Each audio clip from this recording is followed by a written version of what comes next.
안녕하세요, 여러분. 저는 뉴질랜드에 살고 있는 유리입니다.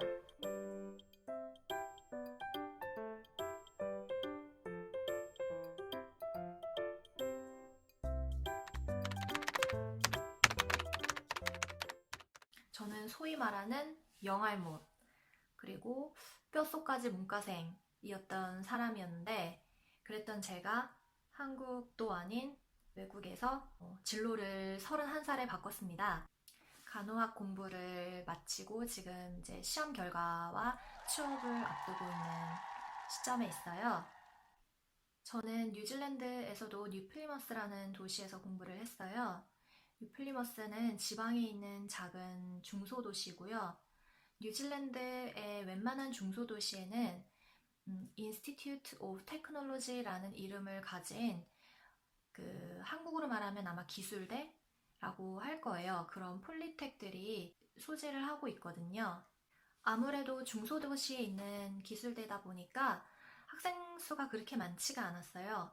제가 1학년 때 70명이 같이 시작을 해서 지금 3학년 졸업할 때는 49명, 50명 정도가 졸업을 하는데 소규모로 이루어지는 그런 너싱 스쿨이고요. 제가 다닌 폴리텍의 가장 큰 장점은 교수들에 대한 접근성이 높은 거예요. 오클랜드에 있는 큰 우리가 말한 유니버시티 있잖아요. 거기에 다니는 학생들 보면은 튜터나 렉처러들한테 이메일을 보내도 답장이 굉장히 며칠 있다 오거나 아주 늦게 오거나 하는 경우가 많고요. 뭐 약속을 잡아서 1대1 면담하는 것도 굉장히 쉽지가 않은 일이라고 들었거든요. 메일을 보내면 튜터들한테 답장 오는 속도가 굉장히 빠르고요. 보내면 거의 바로 답을 해주셨어요. 수업 방식도 좀 남달랐던 것 같아요. 제가 한국에서 대학을 다닐 때나 아니면 뉴질랜드에서도 유니버시티에 다니는 학생들은 강의실에 의자 쭉 있고 앞에 교수님 계시고 그냥 쭉 수업하는 방식으로, 그래서 학생들은 뭐 필기를 하거나 앞을 바라본다던가 뭐 그런 방식으로 수업을 많이 하잖아요. 근데 제가 다니는 학교 같은 경우에는 우리 초등학교 때 생각해 보면 돼요. 초등학교 때 이렇게 모둠이라고 해서 저희 때는 책상 이렇게 3개 붙여가지고 그룹 만들어서 조별 활동 같은 거 되게 많이 했었거든요. 8명이나 10명씩으로 이렇게 조를 짜줘요. 그러면 그 팀이 한 학기를 쭉 가는 거예요. 그리고 동그란 책상에 그 팀 조원들끼리 다 둘러 앉아서 수업을 하는 거예요. 그래서 만약에 그날 주제가 뭐 당뇨다. 그러면은 그 당뇨에 관해서도 흔히 발병하는 그룹이 있을 것이고, 병이 생기게 되는 뭐 원인은 약이나 간호학적인 그런 처치 방법들, 여러 가지 분야가 있잖아요. 이 학생들한테 그냥 한 가지씩 주제를 던져주고 자기가 막 공부를 하는 거예요. 내가 그 시간에 얻은 지식들을 다시 이 친구들한테 가르친다는 그런 마음가짐으로 공부를 해요. 큰 종이에다가 각자 자기가 공부했던 것들을 다 이렇게 써요. 그런 다음에 그 벽에다가 붙입니다. 그래서 다른 조원 학생들도 와서 공부했던 결과물들을 보고 그냥 습득을 할 수 있게 그렇게 하는 방식으로 수업을 했거든요.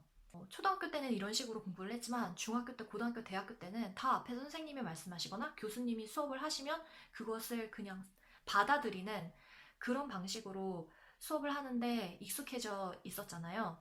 능동적으로 참여하고 막 종이에다가 펜으로 막 쓰고 하는 이런 과정들이 저한테는 너무 생소하고 낯선 거예요. 뭐 시간이 조금 지나니까 당연히 사람은 적응하는 동물이잖아요. 당연히 거기에 적응을 하게 되고, 교수 한 사람이 앞에서 일방적으로 정보를 막 전달하는 그런 수업보다도 더 도움이 많이 됐던 것 같아요. 모르는 게 있으면 옆 사람한테, 친구한테 바로바로 물어볼 수도 있고, 또 부족한 부분을 서로 채워줄 수도 있고, 그런 면에서 굉장히 많이 도움이 됐던 수업 방식인 것 같고요. 간호라는 게 혼자 하는 일이 아니잖아요. 여러 사람들이 같이 협력해서 하는 일이기 때문에 팀워크가 굉장히 중요해요. 이런 사람 저런 사람, 나랑 맞는 사람, 특이하고 이상한 사람들도 많이 있잖아요. 협력을 해서 어떤 결과를 이끌어내는 그런 것들을 미리 연습시키기 위해서 이 학교에서 이런 방식을 사용을 했던 것 같고요. 한 학기 수업을 쭉 한 다음에 그 학기 말에 그 팀 발표를 해요. 연기를 하는 팀도 있고, 촬영을 해서 그 결과물을 비디오로 보여주는 팀도 있고 그냥 뭐 서서 읽는 팀도 있고요. 근데 그 팀 발표를 또 굉장히 중요하게 생각해서 그게 큰 평가 항목 중에 하나였습니다.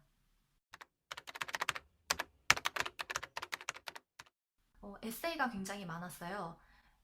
한국에서는 리트 제출한다고 하잖아요. 그런 식의 에세이인데 1500자, 2000자, 2500자, 3000자 이런 식으로 글자 수를 정해주고 그다음에 이제 주제를 주면 거기에 대해서 이제 쭉 쓰는 이게 한 학기에 적어도 한 두세 개는 꼭 써서 제출을 했었어야 됐고요. 영작을 IELTS 공부할 때 라이팅 시험 준비로 해보기는 했지만 훨씬 더 짧은 글자 수고 비슷한 포맷이기는 한데 조금 성격이 달라요. 작고 큰 문법적인 실수를 계속 해왔기 때문에 거기에 대한 도움을 또 많이 받았어요. 아주 단순하고 간단한 거지만 그 영어가 제1 외국어가 아니면 굉장히 많이 하는 실수 중에 하나거든요. 왜냐하면 저는 한국어로 먼저 생각을 하고 그거를 영어로 번역을 하기 때문에 굉장히 제가 선택하는 단어들이 그 문맥과 안 맞는 경우들이 많았어요. 도서관에 도서관 관장님이라고 해야 되나? 그분도 계시고 학생들의 공부를 도와주기 위해서 근무하고 계시는 분들이 있어요. 결과물을 가지고 가면은 정말 꼼꼼하게 읽어봐 주세요. 그래서 틀린 거 있으면 고쳐주시고 또 설명까지 해주시고 현지 학생들은 가서 도움을 받지 않으니까 본인 스스로 해서 내는 결과물에 많은 실수들이 있어요. 근데 저 같은 경우에는 가서 도움을 얻음으로 인해서 그분들이 그런 실수까지 다 잡아주시고 그런 레퍼런스 같은 것도 다 고쳐주시고 오히려 과제를 냈을 때, 에세이를 냈을 때 결과는 제가 그 평균 학생들보다도 좋았던 경우가 더 많았어요. 왜냐면 저는 외국인이니까 시간을 더 많이 투자해야 되고 남들보다 더 많은 노력을 해야 되고 그러니까 막 낙제를 하면 안 되겠다고 하는 더 많이 가서 도움을 요청을 하고 궁금한 거 있으면 물어보고 했던 게 결과로는 더 항상 매 학기마다 매 에세이 제출했을 때마다 나타났던 것 같아요. 그 담당 튜터한테 이메일을 써서 나는 이런 게 부분이 이해가 안 간다 도와줄 수 있겠느냐라고 그렇게 이메일을 보내면은 이분들이 약속 시간을 잡아줘요. 그 구체적인 어떤 소스들을 막 주셨어요. 그러니까 이렇게 쓰면은 넌 통과할 거야. 이렇게 쓰면 더 좋은 점수를 받을 거야. 라고 그 학생들을 다 놓고 설명을 할 때는 굳이 그것까지 다 말해줄 수 없는 부분까지 1대1 면담을 할 때는 그런 정보들을 저한테 주셔서 그것들을 바탕으로 쓰니까 당연히 통과를 할 수 있는 거고 당연히 더 좋은 점수를 받을 수 있었던 거죠. 실습을 1학년 1학기 때부터 나갔습니다. 다른 대학 얘기를 들어보면은 1학년 2학기 말에 처음 나가거나 아니면 2학년 1학기 초에 처음 나간다고 들었거든요. 근데 학교 수업 중에서 시뮬레이션이라는 게 있었는데 유니폼을 입고 학교에 병원처럼 마련된 그런 실습 공간이 있어요. 그러면 거기 가서 그 주에 배운 내용들을 실제로 해보는 거예요. 이런 실습에 나가서 시뮬레이션에서 배웠던 거를 거기서 연습을 또 해보는 거예요. 저는 제가 다닌 학교에서 이렇게 실습을 빨리빨리 내보내고 병원이라는 환경에 빨리 적응할 수 있도록 기회를 제공했던 거에 대해서 굉장히 고맙게 생각을 하고 있어요. 1학년 때는 일주일에 한 번씩 실습을 나갔고요. 2학년 때는 한 학기에 3주씩 두 번을 나갔어요. 2학기 때도 3주씩 두 번을 나갔고요. 3학년 1학기 때는 5주씩 두 번을 나갔고요. 3학년 2학기 마지막 실습에는 9주 동안 마지막 실습을 했습니다. 처음 나갔던 실습이 기억이 많이 남아요. 왜냐면 내가 할 줄 아는 것도 아무것도 없고 말도 서툰데 내가 과연 실습에 나가서 무슨 일을 할 수 있을까? 정말 그 전날 밤에 잠을 막 설치면서 했던 기억이 나거든요. 그런데 매 실습 장소가 바뀔 때마다 이런 어떤 설렘, 긴장은 항상 있었던 것 같아요. 또 현장생들도 긴장하고 설레하고 막 떨려하고 이런 거는 다 똑같아요. 누구나 한 번도 가보지 못한 새로운 환경에 가게 되면은 똑같은 그런 감정을 느끼기 때문에 저를 그 하루 동안 이렇게 가르쳐주는 전담 간호사분이 계신데 제가 만약에 모르는 게 있으면 그냥 거리낌 없이 물어볼 수 있어요. 오히려 질문을 안 하고 그냥 조용히 가만히 있거나 아는 척 하는 사람을 더 안 좋아하는 눈치예요. 아니 뭐 저것도 모르고 여기 실습을 나왔어? 할 수도 있는 질문이라 할지라도 계속 질문을 하고 제가 호기심을 가지고 궁금해 하는 그런 자세를 보여주면 이 간호사들은 정말 본인이 알고 있는 지식을 다 동원하고 뭐 모르면 물어보고 막 책 같은 것도 갖다 주고 이러면서 굉장히 도움을 많이 주시거든요. 실습을 몇 번만 나가보면 이게 나한테 맞는 일인지 아니면 간호사가 나한테 맞지 않는 일인지 알 수가 있는 것 같아요. 그런 면에서 1학년 1학기 때 나갔던 초반에 나왔던 실습이 굉장히 많이 도움이 되는 것 같고요. 나한테 맞는 일인지 나한테 맞지 않는 일인지는 정말 해봐야지만 알 수 있는 것 같고요. 그냥 침대 속에서 이불 덮고 아무리 생각해봤자 답은 나오지 않는 것 같아요. 그때 당시에는 시간 낭비인 것 같다는 생각을 할지라도 저는 시작을 했던 게 그래서 어떤 행동으로 옮겼던 게 제 인생에서는 정말 크게 작용을 했던 것 같아요.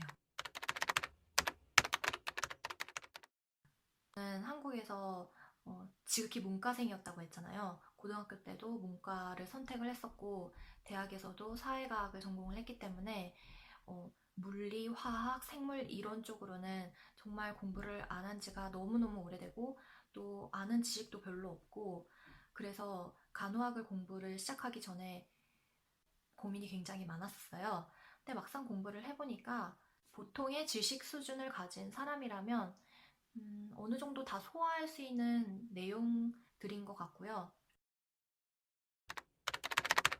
처음에 전공서적 읽을 때 단어 같은 것도 모르는 게 너무 많으니까 정말 한 줄 읽기도 너무 힘든 거예요.